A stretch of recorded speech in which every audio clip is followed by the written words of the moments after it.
एक बहुत बड़ा प्रश्न पूछने जा रहा हूं। इस संसार में सबसे अधिक सुखी कौन है?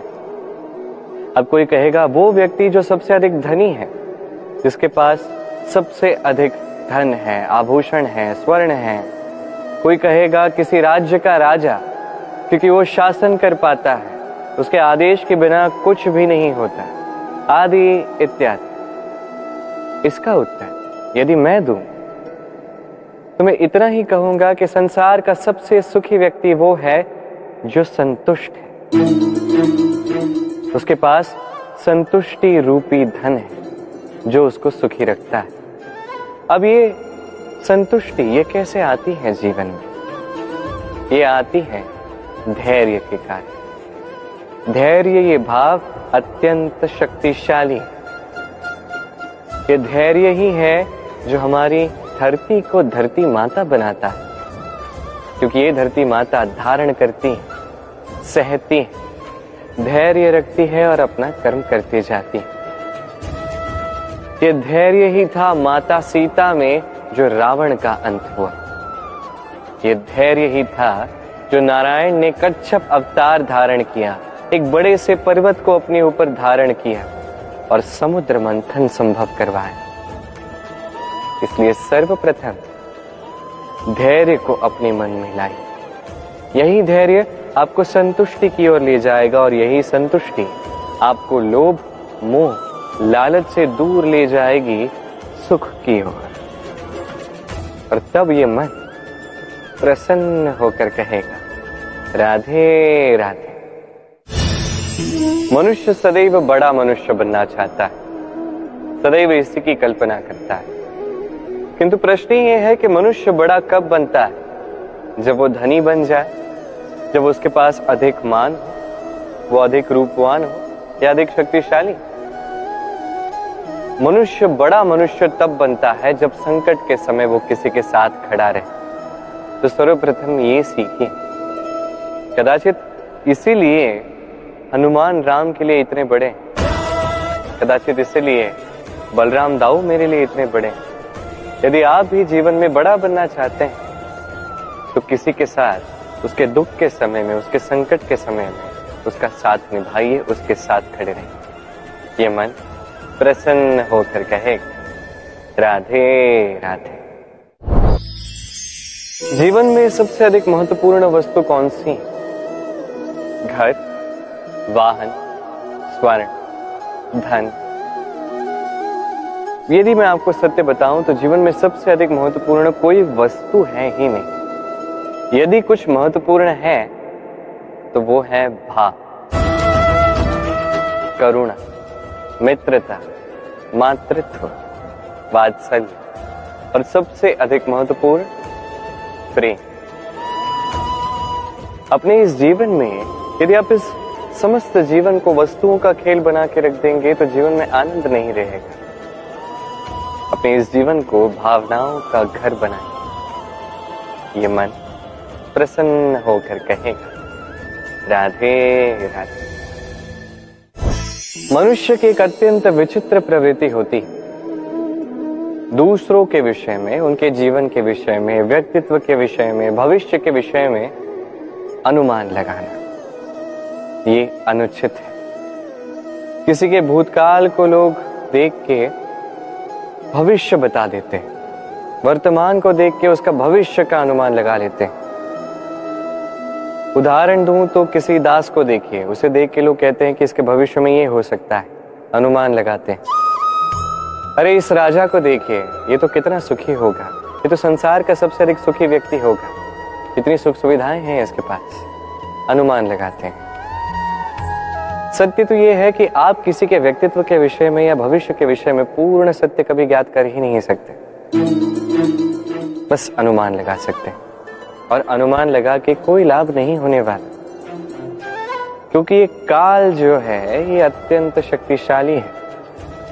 काले से काले कोयले को ये हीरा बना सकता है, बड़े से बड़े राजा को रंक बना सकता है एक क्षण में। फिर आपके अनुमान का क्या लाभ, क्या मिला अनुमान लगा के? इसलिए कभी किसी के विषय में कोई अनुमान नहीं लगाएं, उसके भविष्य के विषय में कोई अनुमान नहीं लगाएं। कोई धारणा किसी के विषय में ना बने, कुछ करें तो प्रेम, सब में प्रेम बांटिए, सब में सकारात्मकता बांटिए। ये मन प्रसन्न होकर कहेगा राधे राधे। कहते हैं संसार में हर रोग का उपाय है। यदि आप अपने शरीर से प्रेम करते हैं तो व्यायाम कीजिए, यदि आप श्वास से प्रेम करते हैं तो प्राणायाम कीजिए, यदि आप अपनी आत्मा से प्रेम करते हैं तो ध्यान कीजिए, किंतु यदि आप अपने जीवन से, परमात्मा से प्रेम करते हैं तो सबसे प्रेम करते रहिए। ये प्रेम अत्यंत महत्वपूर्ण और आवश्यक है।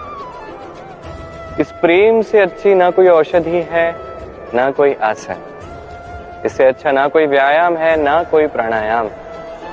ये प्रेम बड़े से बड़े समस्या का हल निकाल सकता है। प्रेम बड़े से बड़े संकट को आपसे दूर कर सकता है। ये प्रेम आपको जीवन जीना सिखाता है, क्योंकि ये प्रेम ही जीवन का वास्तविक सार। तो आइए और मेरे साथ प्रेम से कहिए राधे राधे। मनुष्य छोटा हो या बड़ा, राजा हो या रंक, हर एक मनुष्य में एक समानता देखने मिलती है। हर एक मनुष्य को अपनी प्रशंसा अत्यंत भाती है। बड़े प्रसन्न होते हैं मनुष्य जब उनकी प्रशंसा होती। और आप किसी से जाके कहिए कि आपकी ये भूल थी, आप में ये कमियां थी, वो सुनने के लिए सज्ज ही नहीं होगा। हर एक मनुष्य सुनना चाहता है कि आपने जो भी किया सर्वोत्तम था। अब आपको एक बात बताता हूं, ये है निंदा, ये है प्रशंसा और ये है सत्य। इन सब से ऊपर तभी मनुष्य दर्पण देखता है। दर्पण मनुष्य को सुंदर नहीं दिखाता, उसे सत्य दिखाता है, जिससे मनुष्य और सुंदर बनने के लिए प्रेरित होता है। इसलिए दर्पण की आवश्यकता होती है सत्य जानने के लिए।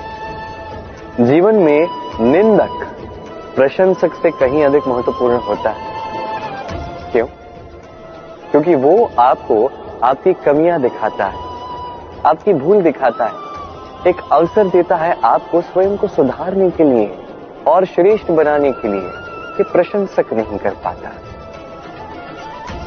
तो जीवन में जब भी निंदा होती है तो उसका आकलन कीजिए, सकारात्मक रूप से उसे देखिए। यदि स्वयं को कुछ शिक्षा दे सकते हैं तो निश्चित रूप से दीजिए। मन प्रसन्न होकर कहेगा राधे राधे। कभी किसी पपीहे को देखें, कहा जाता है कि वर्ष भर में केवल एक बार अपनी प्यास बुझाता है, वो भी आकाश में मंडरा रहे मेघों द्वारा बरसाई गई वर्षा की बूंदों से, और कहीं से वो अपनी प्यास नहीं बुझाता। पूरे वर्ष भरी गर्मी सहता है, भरी सर्दी सहता है, बस एक आस में कि वर्ष में एक बार वो मेघ आएंगे, वर्षा करेंगे और मेरी प्यास को बुझा देंगे। क्या है? विश्वास है। विश्वास ही है कि वर्ष में एक बार वो मेघ आएंगे जो प्यास बुझाएंगे। अब देखिए, सूर्यमुखी का पुष्प रात भर अंधकार से लड़ता है, उसे विश्वास है प्रातःकाल में सूर्य उसे अवश्य दर्शन देंगे। ये विश्वास ही था जो एक छोटी सी नौका लेके मनु निकला और समस्त सृष्टि को प्रलय से बचा लिया। ये विश्वास ही था प्रेम पर जो वानरों और भालुओं की सेना लेके श्री राम ने आक्रमण किया समस्त वरदानधारी असुरों की, राक्षसों की लंका पर, और विजय भी प्राप्त की। ये विश्वास ही विश्व की आस है। विश्वास कीजिए कि आप सर्वश्रेष्ठ हैं और कर्म करते जाइए बस। इस विश्वास की आस ही आपको प्रतिबल प्रदान करेगी। ये मेरा विश्वास है। आइए और मेरे साथ प्रेम से कहिए राधे राधे। सुंदरता। मनुष्य अपनी सुंदरता के विषय में कितना सोचता है। चाहता है कि वही सबसे अधिक रूपवान दिखे, सबसे अधिक सुंदर दिखे, किंतु सुंदरता की परिभाषा क्या है, क्या वो जानता है? किसी माता से पूछिए, उसके लिए सुंदरता की परिभाषा उसकी संतान। भक्त से पूछिए, उसके लिए सुंदरता की परिभाषा उसके भगवान। श्री राम से पूछिए, उनके लिए सुंदरता की परिभाषा हनुमान है। टूटी हुई हनु, फूला हुआ मुंह, कहने को वानर, लंबी पूंछ, इतने भोले कि उन्हें अमूल्य मणियों की माला दी तो उसे तोड़ के उसमें श्री राम ढूंढ रहे हैं। किंतु भाव कितना सुंदर। उनका मानना ये कि भले इस संसार के सबसे अमूल्य मणियों से ये माला बनी हो, यदि इसमें श्री राम नहीं है तो इसका कोई अर्थ नहीं है। सुंदरता रूप में नहीं, भाव में निहित होती है। यदि आप सुंदरता प्राप्त करना चाहते हैं तो इस सुंदरता को कर्मों में लाइए, भाव में, विचारों में लाइए। ये सुंदरता आप ही के साथ रहे। और यदि आप सुंदरता को रूप में ढूंढते हैं तो वो कुछ ही क्षणों की बात है। वो सुंदरता समय के साथ पुनः लौट जाएगी। सुंदरता पानी ही है, ढूंढनी ही है तो हृदय में ढूंढिए, कर्मों में ढूंढिए। मन प्रसन्न होकर कहेगा, राधे राधे। व्यायाम, ये शब्द हम सभी ने सुना है और ये जीवन काल में हमारे साथ ही रहता है किसी न किसी रूप में। जब हम जन्म लेते हैं, चलना सीखते हैं, पहले घुटने पे चलते हैं, फिर चलने का प्रयास करते हैं, गिरते हैं, तब हमारे घर के बड़े हमें रोकते नहीं। उन्हें ज्ञात है कि संतान ऐसे ही चलना सीखेगी, ऐसे ही उसके पांव और शक्तिशाली होंगे जो उसके लिए आवश्यक है। अब जीवन काल में जैसे हम आगे बढ़ते हैं, ये व्यायाम भिन्न भिन्न रूप में हमारे साथ रहता है। किंतु क्या आप समझते हैं कि इस व्यायाम का आधार क्या है? क्या आप समझते हैं कि इस व्यायाम का मर्म क्या है? जब भी हम व्यायाम करते हैं, हमारी शरीर की मांसपेशियां टूटती, पहले टूटती है, फिर पुनः उसका निर्माण होता है और श्रेष्ठ और शक्तिशाली मांसपेशियां हमें मिलती हैं। अर्थात व्यायाम सृजन का विज्ञान है। अब ये ज्ञान हमारे लिए आवश्यक भी है। इसलिए जीवन में जब भी कुछ टूट जाए या कुछ छूट जाए तो निराश मत होइए, पुनः निर्माण करने का प्रयास कीजिए। और ये सीख आपको मिलेगी किसी पंछी से। जब वर्षा होती है, आंधी आती है, तो पंछी का घोंसला टूट जाता है, परंतु वो हार नहीं मानती। वो पुनः तिनका ढूंढती है, एकत्रित करती है और पुनः अपना घोंसला बनाती, पुनः एक नए जीवन को जन्म देती है, एक नए परिवार को जन्म देती। ऐसे ही जीवन में स्मरण रखिएगा, यदि आप निर्माण करना चाहते हैं, सृजन करना चाहते हैं, तो इस निर्माण के लिए टूटने का ज्ञान आवश्यक है। टूटी हुई वस्तु का सम्मान आवश्यक है। ये आचरण में लाइए, मन प्रसन्न होकर कहेगा, राधे राधे। गुरु जो मार्ग दिखाते हैं हमारे जीवन में अत्यंत महत्वपूर्ण, अत्यंत आवश्यक। किंतु कुछ लोगों का मानना यह है कि गुरु की कोई आवश्यकता ही नहीं, क्योंकि सारा ज्ञान जो है वो मनुष्य के ही भीतर होता है। अब प्रश्न ये उठता है कि यदि सारा ज्ञान मनुष्य के भीतर ही है तो गुरु की क्या आवश्यकता है? और जो लोग आज तक गुरु को मानते आए हैं, क्या वो अनुचित है? अब इसका उत्तर मैं आपको दूंगा एक उदाहरण द्वारा। एक लकड़ी जो जलती है, जलने की ऊर्जा उसके भीतर होती है, किंतु उसे जलने के लिए एक बाहरी ज्वाला की आवश्यकता होती है। ये ज्वाला गुरु है। वो ताप जो लकड़ी को जलाता है, वो ताप है गुरु के प्रयास। यदि गुरु ही नहीं रहेंगे, उनके प्रयास ही नहीं रहेंगे, तो वो सारा ज्ञान जो मनुष्य के भीतर है वो व्यर्थ चला जाएगा। यदि आपके जीवन में आपके साथ गुरु हैं, आपका मार्गदर्शन कर रहे हैं, आपके भीतर के ज्ञान को बाहर निकाल रहे हैं, तो उसका सम्मान कीजिए और मेरे साथ प्रेम से कहिए, राधे राधे।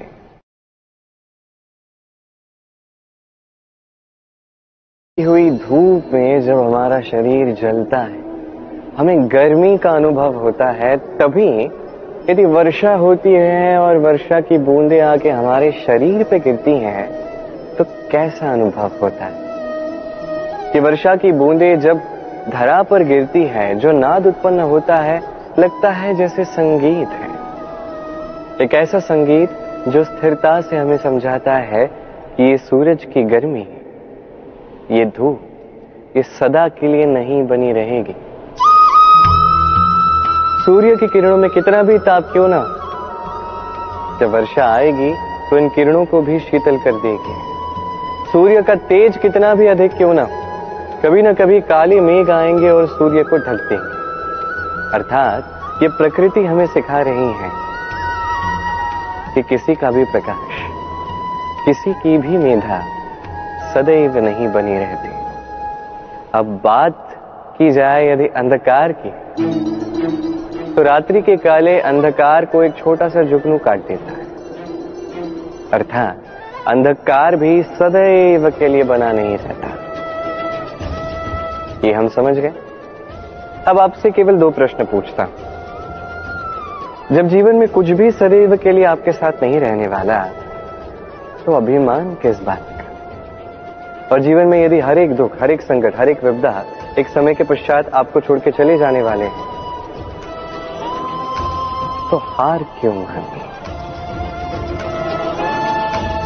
इस चिंता को त्याग दीजिए, अभिमान को त्याग दीजिए, आसक्ति को त्याग दीजिए और मेरे साथ प्रेम से कहिए, राधे राधे। मनुष्य में जब भी शक्ति आती है वो स्वयं को बलवान समझता है। शक्ति आती ही उसमें अहंकार भी आ जाता है, अभिमान भी आ जाता है। कारण ये है कि वो एक सरल सी बात नहीं समझ पाता। ये सब जो है समय के कारण। समय से अधिक बलवान और कोई नहीं है। ये समय ही था जो रावण ने भक्ति से कैलाश को उठा ली। ये समय ही था जिस कारण से रावण का अंत हुआ, साथ ही राक्षस कुल का अंत हुआ, साथ ही लंका भस्म हो गई। देखा जाए तो जन्म से अंत तक का ये जो समय है ये जीवन, किंतु इसमें भी जो समय आता है किसी कारण से आता है, जिसे हम जी सकते हैं, जिसे हम सीख सकते हैं। तो आज जो समय आपके हाथ में है उसे मुट्ठी में बांध लें, उसे सहेज के रखें, उसे संजोएं, उसका अनुभव करें, उससे सीखें। इस समय को व्यर्थ मत जाने दीजिए। और इतना जान लीजिए कि भविष्य में जो कुछ भी हो सकता है, जो होने वाला है, वो ना तो आप जानते हैं, ना वो आपके वश में है। इसलिए आज अहंकार और अभिमान करके भविष्य का अनर्थ मत कीजिए, स्वयं का अनर्थ मत कीजिए। यही समय का अर्थ है। आइए और मेरे साथ प्रेम से कहिए, राधे राधे। योजना अत्यंत महत्वपूर्ण है हमारे जीवन में, अत्यंत आवश्यक है हमारे जीवन। किंतु योजना कितनी लंबी होनी चाहिए, अर्थात इस योजना के विषय में आपको कितना सोचना चाहिए और कितने आगे के विषय में सोचना चाहिए। अब दूरदर्शिता अत्यंत श्रेष्ठ गुण है मनुष्य में, किंतु दूर की देखने में इतना मत उलझ जाइए कि निकट क्या है ये आप देख ही ना पाए। आज की छोड़ के अब केवल भविष्य के विषय में सोचते रहते हैं, ये अनुचित है।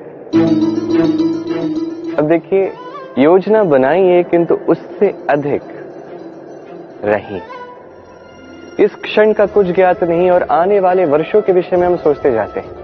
मैं ये अनुभव करूंगा, ये आनंद प्राप्त करूंगा, वो करूंगा, ये करूंगा, ये अनुचित है। योजित कीजिए, नियोजित कीजिए आज को, वर्तमान को, इस क्षण को। जीवन का वास्तविक आनंद भी यही है, जीवन जीने का सबसे अधिक श्रेष्ठ मार्ग भी यही।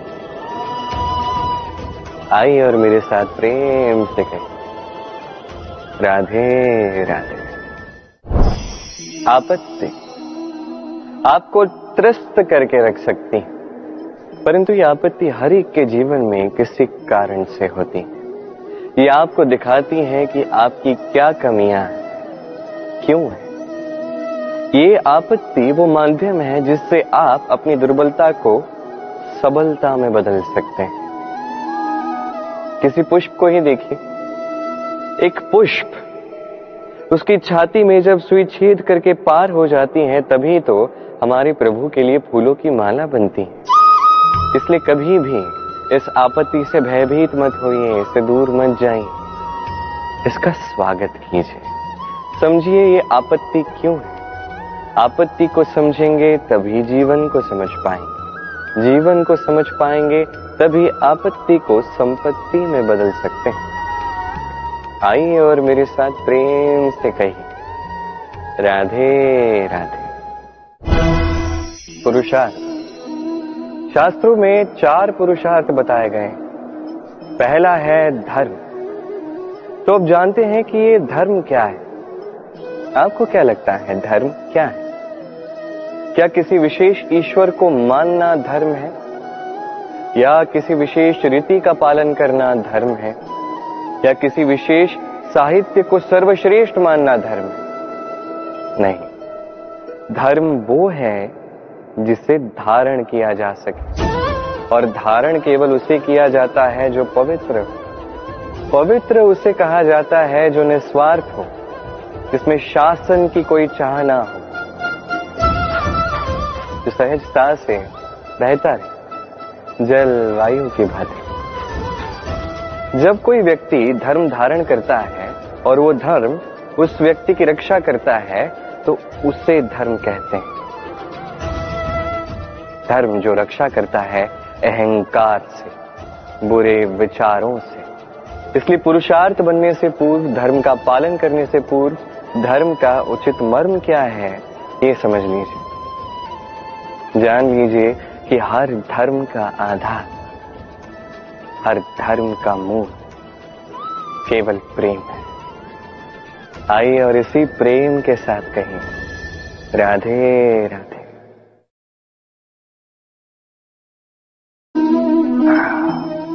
आलस्य आपका एक और बहुत बड़ा शत्रु, जो आपके मन में वास करता है और धीरे धीरे आपकी कार्यशैली का एक आधार ही बन जाता है।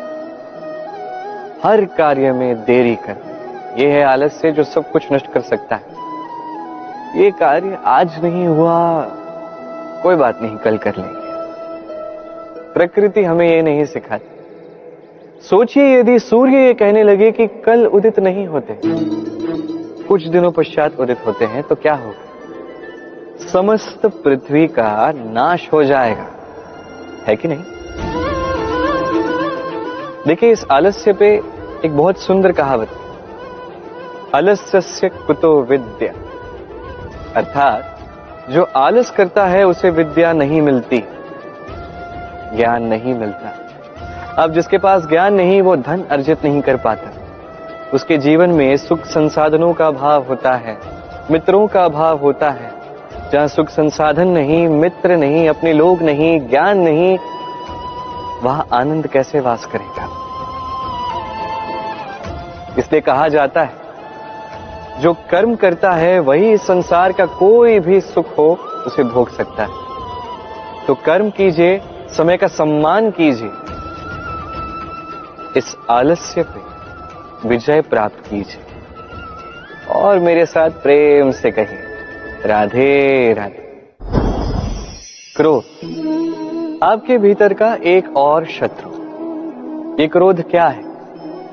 आपके मन की एक भावना है जो आप ही के मन में उत्पन्न होती है। ये मन आत्मा से जुड़ा होता है। अब एक भावना जो आत्मा से जुड़ी है, इसे अनुचित क्यों कहा जाता है? समझने का प्रयास कीजिए।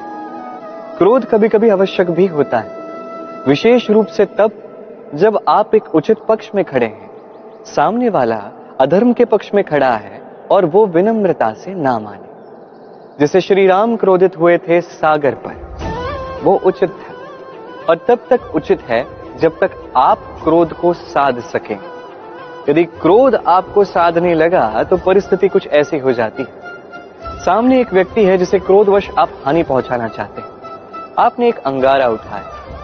अभी अंगारा सामने वाले को हानि पहुंचाने से पूर्व स्वयं आपके हाथ को जलाता है। बस क्रोध यही करता है, सर्वप्रथम आपका नाश करता है, आपका विवेक हर लेता है, आप अपना नियंत्रण खो देते हैं, सब कुछ बिगड़ जाता है। अधिकतर लोग क्रोध में ऐसे निर्णय लेते हैं जो उन्हीं के विनाश का कारण बनते हैं। अब कुछ लोग कहते हैं कि हमारे जीवन में इतनी पीड़ा है, इतने संकट है कि क्रोध आ ही जाता है। ऐसे समय पर उचित यही है कि आप स्वयं को इस क्रोध से दूर करें और फिर समस्या का निवारण करें, क्योंकि यही निवारण आपके जीवन को एक श्रेष्ठ स्तर पर ले जाएगा। तो क्रोध से दूर रहें, प्रसन्न रहें और मेरे साथ प्रेम से कहें राधे राधे। काम आपके भीतर का पहला शत्रु। अधिकतर लोग काम को वासना ही समझ बैठते हैं, किंतु ये संपूर्ण सत्य नहीं। काम का अर्थ है कामना। अब साधारण सी बात है, मनुष्य शरीर है, मन है, तो कामना तो अवश्य आएगी। देखना यह है कि ये कामना दुष्कामना है या सत्कामना। किसी और की वस्तु पर दृष्टि डालना, किसी और व्यक्ति पर दृष्टि डालना, किसी अनुचित वस्तु पर दृष्टि डालना, ये दुष्कामना है। और ये दुष्कामना व्यक्ति से दुष्कर्म करवा के ही रहती है। स्मरण रखिएगा, जो व्यक्ति अपनी कामनाओं पर नियंत्रण रख पाता है वो उचित मार्ग पे भी रहता है, उचित लक्ष्य पे भी पहुंचता है। जो कामनाओं पर नियंत्रण रख नहीं पाता वो मार्ग भी भटक जाता है, लक्ष्य भी भटक जाता है। तो ध्यान रखिएगा, अपनी कामनाओं पर नियंत्रण रखिए, काम इस शत्रु पर विजय प्राप्त कीजिए और मेरे साथ प्रेम से कहिए राधे राधे। आज आरंभ करते हैं धन लक्ष्मी से। धन लक्ष्मी की कथा आज सुनते हैं। तो ये कथा है त्रेता युग की। साकेत नगरी में एक अत्यंत पराक्रमी राजा थे और ये राजा श्री राम के पूर्वज थे। इस पराक्रमी राजा का नाम त्रिशंकु था। हुआ कुछ ऐसा कि ऋषि विश्वामित्र और ऋषि वशिष्ठ, इन दोनों में युद्ध हुआ। अब ऋषि वशिष्ठ ने राजा त्रिशंकु से सहायता ली और इस युद्ध में विजय प्राप्त कर ली। अब इस पराजय से अपमानित होकर ऋषि विश्वामित्र गहन तपस्या के लिए वन में चले गए। जब ये पूर्ण युद्ध हुआ और विजय प्राप्त हुई, तब राजा त्रिशंकु भेंट करने पहुंचे ऋषि वशिष्ठ के पास। अब मनुष्य के समीप कितना भी धन हो, कितना भी बल हो, कितनी भी सुख सुविधाएं क्यों ना हो, यदि उसमें लोभ आ जाए तो वो लोभ कभी नहीं रुकता जब तक वो स्वयं ना रोके। अब राजा त्रिशंकु ने लोभ में आके क्या किया, वो गए ऋषि वशिष्ठ के पुत्र के पास, उनसे सहायता मांगी। अब ऋषि वशिष्ठ के पुत्र ने जो श्राप दिया वो भी समय के साथ सत्य सिद्ध हुआ। जैसे जैसे समय बीतता गया, राजा त्रिशंकु ने अपना बल खो दिया, अपना राज्य खो दिया, अपना सारा धन खो दिया, वृद्ध हो गए।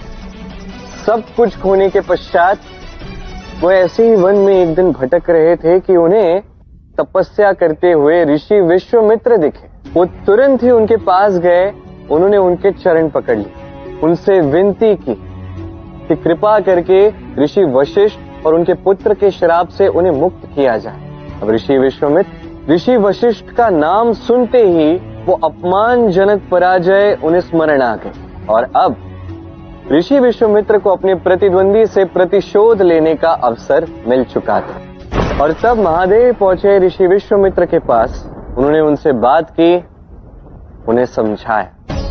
अब जो लोभी होते हैं और स्वयं के लोभ को वो स्वयं नहीं रोकते हैं, उनके साथ कुछ ऐसा ही होता है जैसे राजा त्रिशंकु के साथ हुआ। न स्वर्ग में स्थान मिला और अपना स्थान तो उनसे छूट ही गए। कुछ ऐसा ही है, राजा त्रिशंकु का स्वर्ग अवश्य मिला, किंतु इसका क्या लाभ है, वो स्वर्ग में पहुंचे भी नहीं, वो बीच में ही अटके रहे, वो भी उल्टे। क्या ऐसा स्वर्ग कोई पाना भी चाहेगा? ये सब होता है लोभ के कारण। जो मनुष्य लोभ करता है उसे इसी प्रकार कोई सुख प्राप्त नहीं होता। वरदान का दुरुपयोग किया जाए तो वो भी अभिशाप बन जाता है। ये स्वर्ग का सुख धन संपदा है ही नहीं, ये तो परम शांति है। मनुष्य जब ये देह त्याग देता है तो निश्चित रूप से कोई धन या सुख संसाधनों से उसे शांति नहीं मिलती। यदि आज के समय की बात की जाए, हर एक मनुष्य जो पृथ्वी पर है उसके लिए वास्तविक धन संपदा केवल उसका परिवार और प्रेम है। और जो भी व्यक्ति धन लक्ष्मी का ये उचित अर्थ समझ जाता है, निश्चित रूप से उसे उसके जीवन में उसके परिवार से प्रेम मिलता है, उसके प्रियजनों से प्रेम मिलता है, और कभी उसके जीवन में उसके घर में दरिद्रता वास नहीं करती। मनुष्य के जीवन का चालक है भय। मनुष्य सदा ही भय का कारण ढूंढ लेता है। जीवन में जिन मार्गों का हम चुनाव करते हैं वो चुनाव भी हम भय के कारण ही लेते हैं। किंतु क्या ये भय वास्तविक होता है? विचार कीजिए।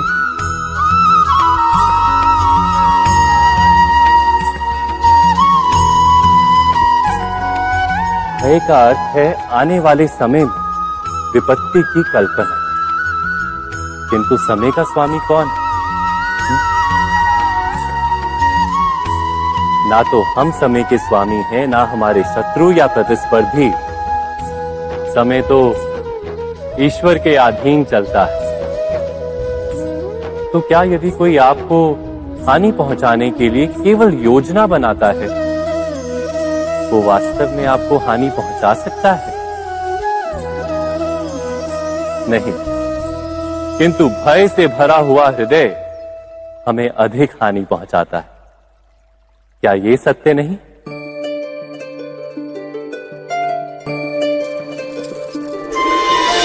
विपत्ति के समय भयभीत हृदय अयोग्य निर्णय करता है और विपत्ति को अधिक पीड़ादायक बनाता है। किंतु विश्वास से भरा हृदय विपत्ति के समय को भी सरलता से पार कर जाता है। अर्थात जिस कारण से मनुष्य हृदय में भय को स्थान देता है, भय ठीक उससे विपरीत कार्य करता है। क्या ये सत्य नहीं? स्वयं विचार कीजिए।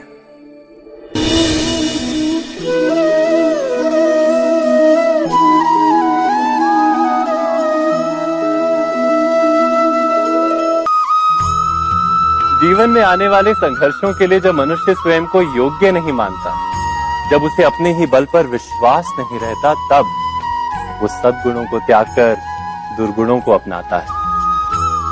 वस्तुतः मनुष्य के जीवन में दुर्जनता जन्म ही तब लेती है जब उसके अंतर में आत्मविश्वास नहीं होता। आत्मविश्वास ही अच्छाई को धारण करता है। ये आत्मविश्वास है क्या?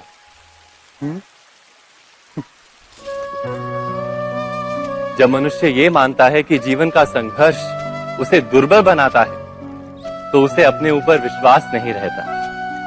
वो संघर्ष के पार जाने के बदले संघर्ष से छूटने के उपाय ढूंढने लगता है।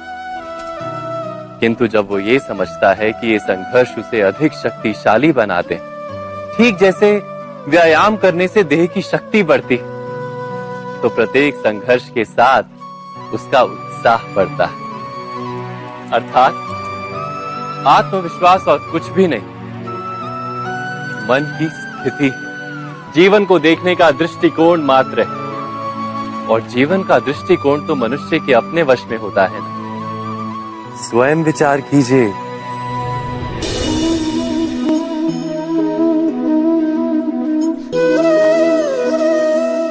सत्ता की लालसा सबके हृदय को घेरे रहती है।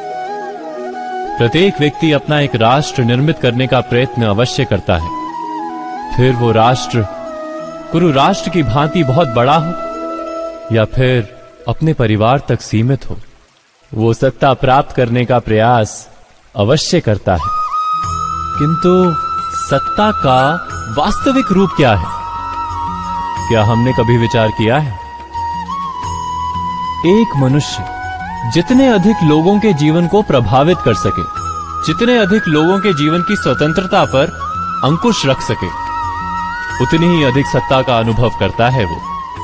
सत्ता का वास्तविक रूप ही है अन्य के जीवन पर स्वयं का प्रभाव। किंतु क्या वास्तविक प्रभाव प्रेम, दया, करुणा और धर्म से निर्मित नहीं होता? जब भी मनुष्य कठोरता और अधर्म से सत्ता प्राप्त करने का प्रयत्न करता है, तब वो दूसरों के हृदय में विरोध अथवा विद्रोह को जन्म देता है। और परिणाम कुछ इस प्रकार। हां, कुछ समय के लिए वो स्वयं को प्रभावी और शक्तिशाली अवश्य पाता है, किंतु वो वास्तविक सत्ता नहीं। यही कारण है कि भृगु और वशिष्ठ जैसे ऋषियों की आज भी पूजा की जाती है, रावण और हिरण्यकश्यप की नहीं। इस पर तो आप विचार अवश्य करें। सत्य कहा ना?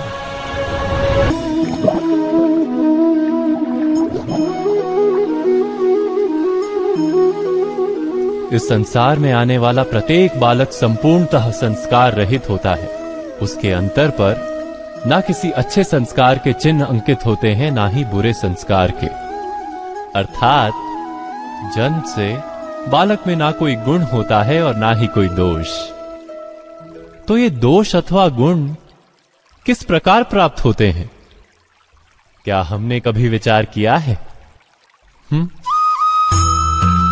जो बात माता पिता के मुख से निरंतर सुनी जाती है, वही बात उनकी संतानों के हृदय का संस्कार बनती है। जैसे किसी गांव में नदी तट तक एक पगडंडी बन जाती है केवल उस मार्ग पर बार बार चलने के कारण। अर्थात माता पिता के हृदय की इच्छाएं उनकी संतानों के हृदय का दोष अथवा गुण बनकर जन्म लेती हैं। क्या ये सत्य नहीं?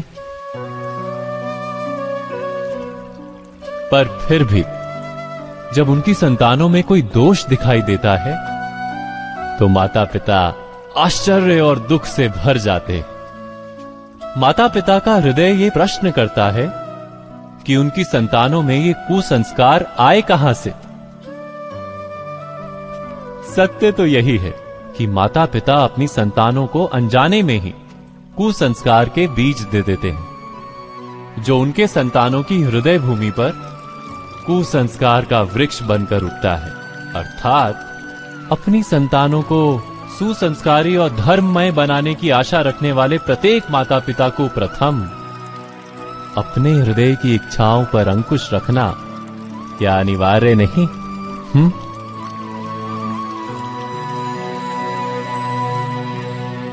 प्रत्येक माता पिता इस पर विचार अवश्य कीजिएगा।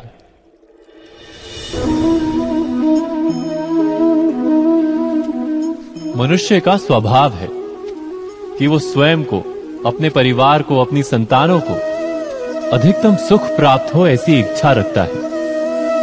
इसी कारण से हम सदा श्रम और कष्ट से अंतर रखते हैं, विश्राम और सुविधाओं को बढ़ाने का प्रयास करते हैं। स्वयं अपने जीवन का विचार कीजिए। क्या ये सत्य नहीं कि हम अपनी संतानों के लिए सदा ही विश्राम और सुविधा का आयोजन करते हैं? पर क्या कभी सोचा है केवल विश्राम से क्या लाभ प्राप्त होता है? केवल सुख और सुविधा जिन्हें प्राप्त हो, उनका जीवन कैसा होता है?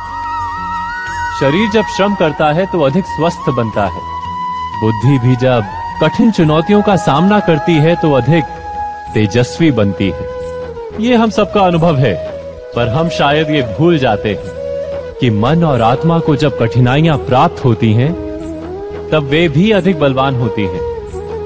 अर्थात जब भी हम अपनी संतानों को श्रम और दुख से दूर रखने का प्रयास करते हैं, क्या वास्तव में उनके सुख का मार्ग बंद नहीं कर देते?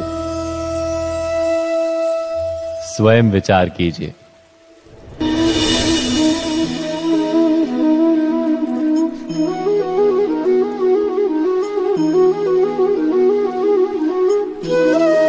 ज्ञान प्राप्ति सदा ही समर्पण से होती है, यह हम सब जानते हैं। किंतु समर्पण का वास्तविक महत्व क्या है? क्या हमने कभी विचार किया? मनुष्य का मन सदा ही ज्ञान प्राप्ति में विभिन्न बाधाओं को उत्पन्न करता है। कभी किसी अन्य विद्यार्थी से ईर्ष्या हो जाती है, कभी पढ़ाए हुए पाठों पर संदेह जन्मता है और कभी गुरु द्वारा दिया गया दंड मन को अहंकार से भर देता है। नहीं, क्या ऐसा नहीं होता? न जाने कैसे कैसे विचार मन को भटकाते हैं और मन की इसी अयोग्य स्थिति के कारण हम ज्ञान प्राप्त नहीं कर पाते। मन की योग्य स्थिति केवल समर्पण से निर्मित होती है। समर्पण मनुष्य के अहंकार का नाश करता है, ईर्ष्या, महत्वाकांक्षा आदि भावनाओं को दूर कर हृदय को शांत करता है और मन को एकाग्र करता है। वास्तव में ईश्वर की सृष्टि में ना ज्ञान की मर्यादा है, ना ज्ञानियों की। गुरु दत्तात्रेय ने तो गाय और श्वान से भी ज्ञान प्राप्त कर लिया था।